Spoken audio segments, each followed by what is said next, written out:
Muy buen día, es un gusto, un honor acompañarlos hoy en este congreso de ELSO LATAM. Agradezco sinceramente la oportunidad de conversar con ustedes acerca de este tema algo complejo, que es qué estrategias ocupar y cómo seleccionar pacientes para ECMO en contexto de pandemia, particularmente en estos tiempos de crisis. Los temas a desarrollar durante este breve espacio de tiempo son los criterios de conexión de ECMO que teníamos hasta antes de la pandemia, cómo se actualizaron esos criterios, particularmente de la ELSO, pero también en otras latitudes, cómo ha funcionado nuestra Comisión Nacional de ECMO, algunos de los resultados, tanto de ELSO como los resultados locales, y también conversar acerca de contraindicaciones absolutas, relativas, y algunos scores que ustedes conocen y que nos pueden ayudar a definir qué paciente finalmente conectar.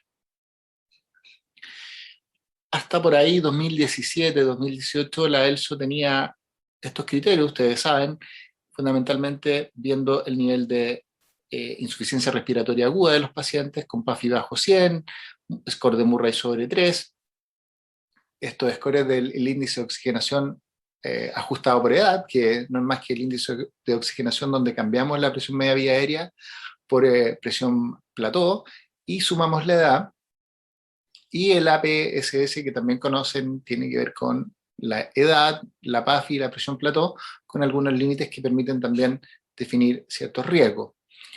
También se incorporaba el grupo de pacientes con acidosis respiratoria, que no lograban manejarse a pesar de una buena ventilación mecánica, y aquellos que tenían fuga aérea persistente e inmanejable.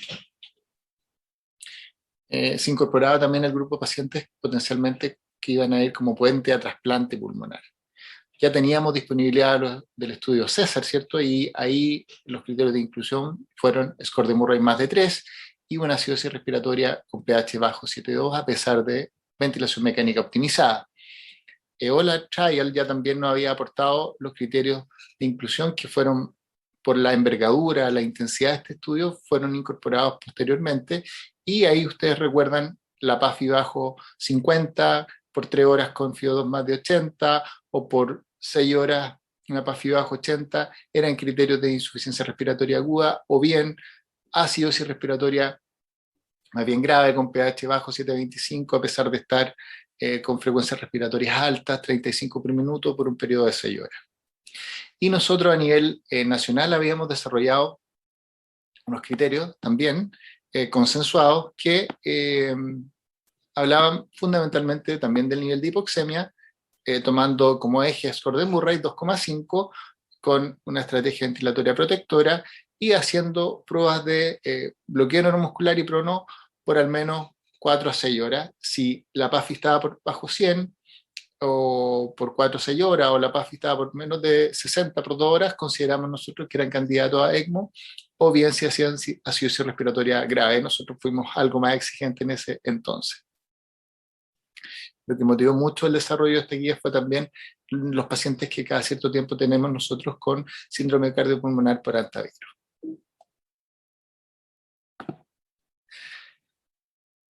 Para la pandemia, la ELSO toma para sí también los criterios de inclusión de EOLIA, y en ese grupo de pacientes que empiezan a desarrollar una hipoxemia, una insuficiencia respiratoria que se hace más severa, baja de PAFI de 150, han recibido bloqueo neuromuscular y prono, se han optimizado la ventilación mecánica y llegan a requerir fracción inspirada de oxígeno más alta, la PAFI baja de 80 por el mismo periodo que vimos delante, o hacen acidosis respiratoria y no hay contraindicaciones, eran los pacientes que finalmente sugerían conectarse.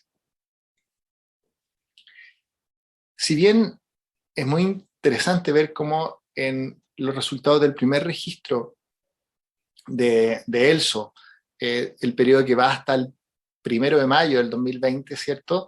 La mortalidad global acumulada a 90 días fue de 37,4%. Vemos que por región eso fue diferente. Y en nuestra región en particular tuvimos mortalidad acumulada por sobre el 60% en los datos que tiene el registro. En nuestro país, la demanda por ECMO iba aumentando año a año. Como les conté, las infecciones por hantavirus fueron un gran driver para potenciar el interés, pero también la necesidad de los programas de ECMO en el país, y también se incorporaron nuevas regiones, además de la región metropolitana, y no solo en el sistema privado, sino que también en el público fue creciendo la red. Y ahí se genera una primera comisión que prepara las guías que les mostré, y luego una segunda comisión, particularmente para pandemia, que tiene resolución ministerial y que es la experiencia que tuvimos la oportunidad de publicar recientemente. La comisión se encargaba de los estándares operativos, de organizar la unidad de ECMO, desarrollar esta red de ECMO nacional, muy preocupado de la capacitación y formación del personal, y tratando de alguna manera de buscar el círculo de calidad, ¿cierto?, en términos de ver cómo nos está yendo, cuáles son nuestros resultados, qué medidas de mejora podemos incorporar, y estar muy pendiente de las definiciones técnicas que van más con la expertise de quienes desarrollan esta estrategia. Así entonces desarrollamos un algoritmo para la inclusión de pacientes que se basa mucho en la guía de ELSO, por supuesto, pero con el agapite de que las características de nuestro país, con más de 4.200 kilómetros de largo, ¿cierto?, incorporaban algunas variables que eran muy importantes de tener en la mesa en los momentos de mayor discusión, y por ejemplo el momento preciso para plantear el traslado en ventilación mecánica convencional o en ECMO móvil. La comisión aportó con sus miembros en turno, teníamos 3 miembros en turno por semana, 24/7 disponibles, y se conectaba el nivel ministerial con nosotros a través de correo electrónico y telefónicamente. Nuestro rol era dar una recomendación técnica, pero finalmente siempre la responsabilidad legal era de los equipos tratantes, tanto de los centros derivadores como los centros ECMO receptores. Estos son los números de nuestro país. Nosotros entre enero 2020 y julio 2020 aumentamos de casi 1.000 camas a casi 2.800 camas. Ese fue el incremento de camas UCI de adultos para nuestro país. Quiero que se fijen por favor en la línea esturada azul, que es la disponibilidad de camas para ser ocupadas, y particularmente lo que pasó en la primera y segunda ola. Veremos cuáles fueron los resultados de la primera ola. Entre marzo y el 31 de agosto, el primer caso en Chile fue el 3 de marzo, tuvimos casi 410.000 pacientes confirmados con COVID-19, casi 7.800 de ellos fueron ventilados mecánicamente en 125 UCI, y ya le había comentado el número de camas como se había incrementado. O sea, una tremenda carga asistencial para el equipo de salud, para el sistema, para la logística local, de manera que era muy razonable y necesario incorporar esta oportunidad de discusión que da la comisión y de soporte, por supuesto. En esta primera periodo, nosotros reportamos nuestros resultados. Los criterios de inclusión consideraron las guías de la ELSO, y por supuesto, tal como muy explícitamente se plantea por ELSO, siempre el finalmente conectar un paciente va a depender, además de que tenga criterios de inclusión, de cómo está la situación global, cómo priorizamos los pacientes, cuál es la disponibilidad de equipos, de personal, cómo está la condición de los centros, en qué lugar está el centro derivador, hace que nosotros tengamos que considerar en nuestra ecuación final. De manera interesante, nuestros resultados muestran mortalidad a 6 meses de menos de 40%. Cada muerte siempre nos duele, pero que sea de ese orden nos parece razonable y comparable con lo que sucedió en otras latitudes.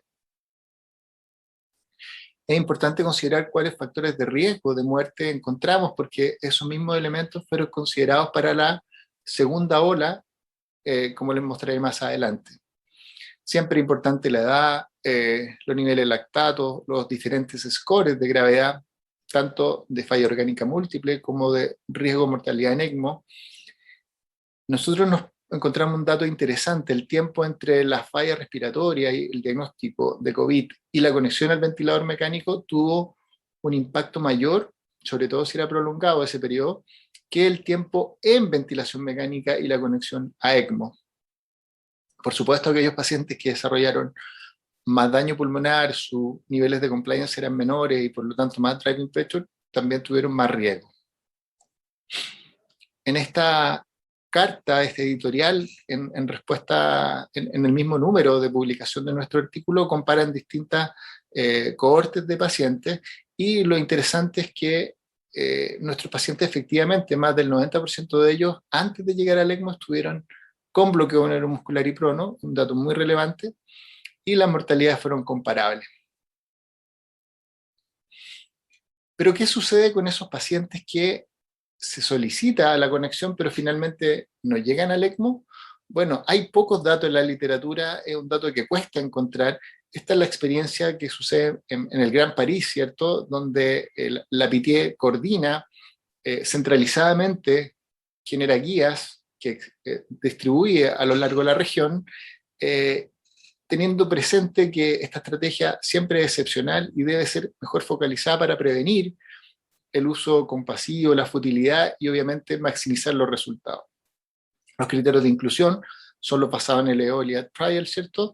Y consideran como contraindicaciones de la conexión a ECMO la edad, mayores de 70 años, con una discusión entre aquellos que en 65 y 70, las comorbilidades más graves, la falla orgánica múltiple y estar en ventilación mecánica por más de 10 días. A su derecha tiene un gráfico de sobrevida en 90 días y las distintas curvas representan distintos grupos. Los pacientes en azul, en la curva azul, son aquellos que se solicitó la conexión a ECMO y finalmente se conectaron. Los de la línea roja son pacientes que inicialmente se negó el ECMO, pero posteriormente se conectaron una vez que el equipo de evaluación consideró que las condiciones hacían mérito para conectarlo. Y en verde está la curva de aquellos pacientes que nunca se conectaron a ECMO. Como se fijarán, desde un comienzo las curvas se separan y este grupo de pacientes tiene mortalidades superiores al 80% a los 90 días. El 53% de los pacientes fue finalmente aceptado para ECMO en este estudio. Ahora bien, el grupo que aquí vemos en verde, los pacientes que nunca se conectan a ECMO, efectivamente eran pacientes de mayor edad. Eran pacientes con más comorbilidades, fundamentalmente inmunosupresión de distintos tipos. El tiempo en ventilación mecánica pre-ECMO también era más prolongado. Y distintos elementos sugerentes de daño pulmonar también eran peores que en los otros pacientes. Se estima que estos pacientes, incluso habiendo sido conectados por todo lo que envuelve su situación, no habrían podido modificar de manera significativa los resultados finales, pero es un dato que queda por evaluarse en el tiempo, ¿cierto? Cuando vamos a ver cuáles son las contraindicaciones, la verdad que estas son fundamentalmente de consenso. Y hay menos dudas en las absolutas. Y claramente pacientes con muy mal pronóstico en el corto plazo por estadios avanzados de cáncer u otra inmunosupresión mayor, con pacientes que tienen un evento cerebral agudo muy grave, hemorragia intracraniana, herniación encefálica, hipertensión endocraniana de difícil control, o que tienen un daño pulmonar tal que se considera irreversible y que no son candidatos a trasplante, parece que nadie plantearía, ¿cierto?, la conexión. Pero hay otras contraindicaciones que son más relativas y que en la literatura son más variables. Hay cierto consenso en que el tiempo en ventilación mecánica, sobre todo superior a 10 días, podría ser una contraindicación.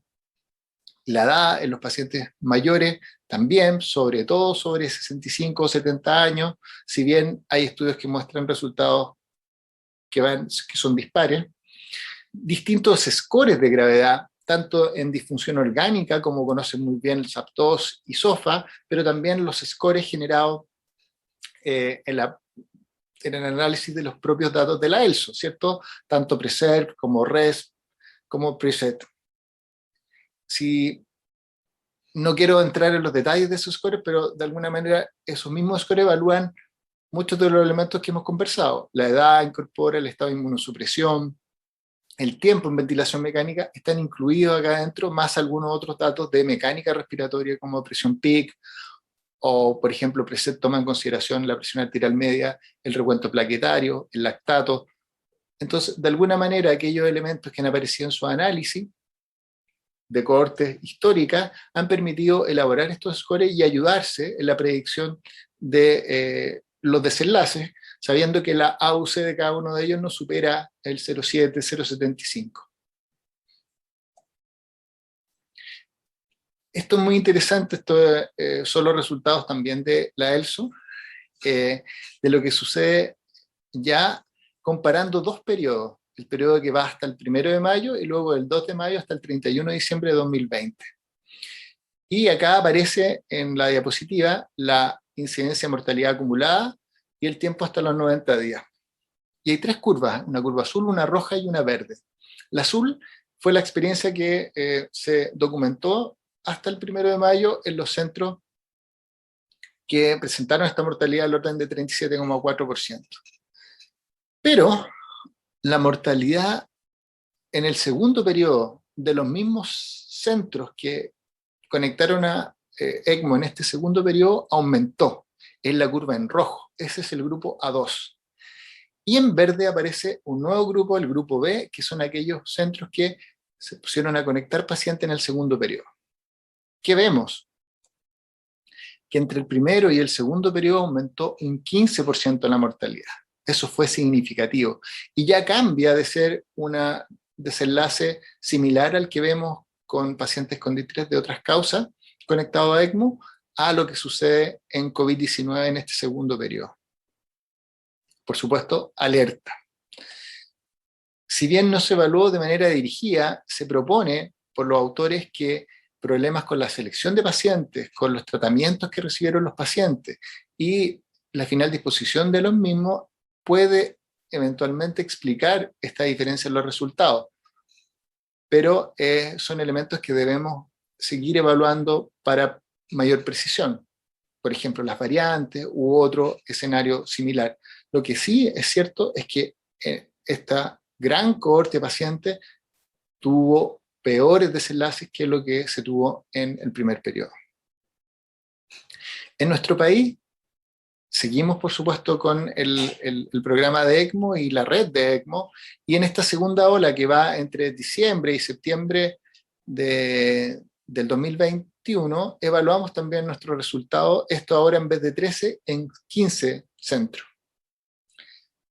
Pero consideramos que era necesario ajustar nuestros criterios de selección, por supuesto satisfaciendo lo que eran las indicaciones de ECMO, los criterios de inclusión, pero además, de alguna manera, incorporando este score en función del nivel de ocupación de la UCI.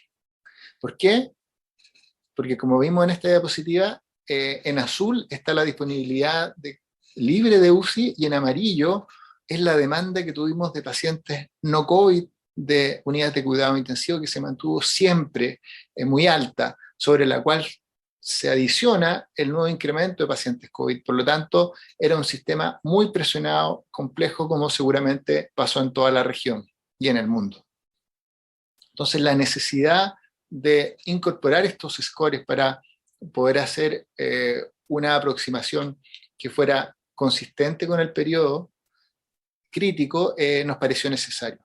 Ahí, como ven, consideramos los mismos elementos que se han discutido antes, la edad, el IMC, el tiempo en ventilación mecánica, scores de gravedad, en este caso el SOFA, que es más utilizado por nosotros, algunos elementos de deterioro de la funcionalidad del parénquima pulmonar como representante de la compliance, un score de riesgo en ECMO como el RESP score, los niveles de lactato y si el paciente había tenido o no un paro cardiorrespiratorio preconexión.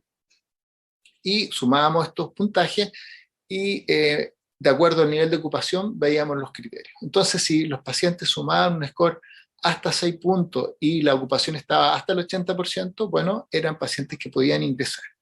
Pero si la ocupación era más del 80%, fuimos algo más restrictivo y toleramos scores hasta 4 puntos, sabiendo que siempre había casos puntuales que se discutían ya no solo por los 3 miembros en turno, sino que por una comisión más ampliada.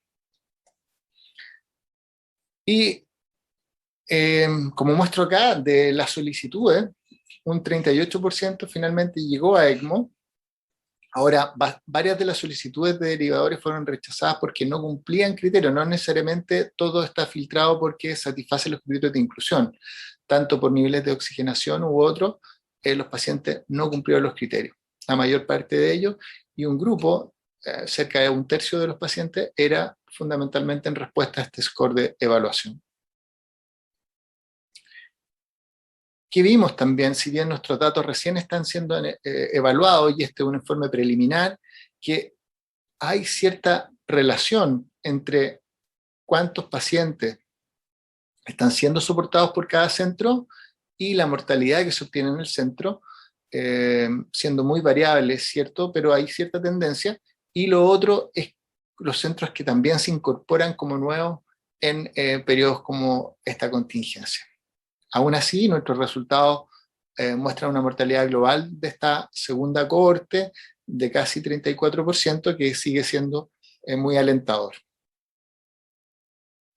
Para finalizar, importante, antes de solicitar el soporte con ECMO, siempre es fundamental hacer una evaluación detallada de las condiciones del paciente, a optimizar el manejo ventilatorio, el bloqueo neuromuscular y el prono, y darle el tiempo necesario para la respuesta. Sabemos de los estudios clínicos aleatorizados en prono, por ejemplo, que las curvas entre supino y prono solo se distancian después de 4 horas de manera significativa, entonces requerimos cierto tiempo para ver la respuesta de la estrategia. Sabemos, además, con lo que hemos conversado, que la conexión final de un paciente a ECMO, por supuesto, depende de variables clínicas, de que cumplan los criterios de inclusión, pero también de condiciones locales y sistémicas. Para nuestra realidad, por ejemplo, el requerimiento de un paciente a 3.000 kilómetros entre el centro derivador y el receptor, y sobre todo el tipo de viaje que requería, hacía que muchas veces no pudiéramos esperar a estar muy al límite de ese paciente, porque el darle el visto bueno a la activación de la logística detrás, por supuesto que condicionaba más riesgo para el paciente y teníamos que adelantar ciertas decisiones. Sin duda que la discusión entre pares con experiencia en la estrategia agrega valor, y sobre todo si es un marco regulatorio donde está claramente expresados los conflictos potenciales de interés con el centro, con los pacientes, favorece que sean mejores decisiones, y eso fue nuestra experiencia. Sin duda hay que partir por la discusión al interior de los equipos, porque es clave tener más perspectiva y miradas de los pacientes y el apoyo que pueden dar distintas sociedades en condiciones particulares, sobre todo en aquellos pacientes que tienen más gravedad o que son más complejos de definir. Con mucho orgullo, pero también con humildad, les muestro esta cita de la editorial, del número de Blue Journal, donde aparece nuestro primer estudio, que de alguna manera sugiere que parece razonable incorporar este tipo de comisiones para poder definir mejor los pacientes que se seleccionan en un nivel que es más sistémico. Eso es lo que quería conversar con ustedes. Muchas gracias y que sea muy buen congreso. Adiós.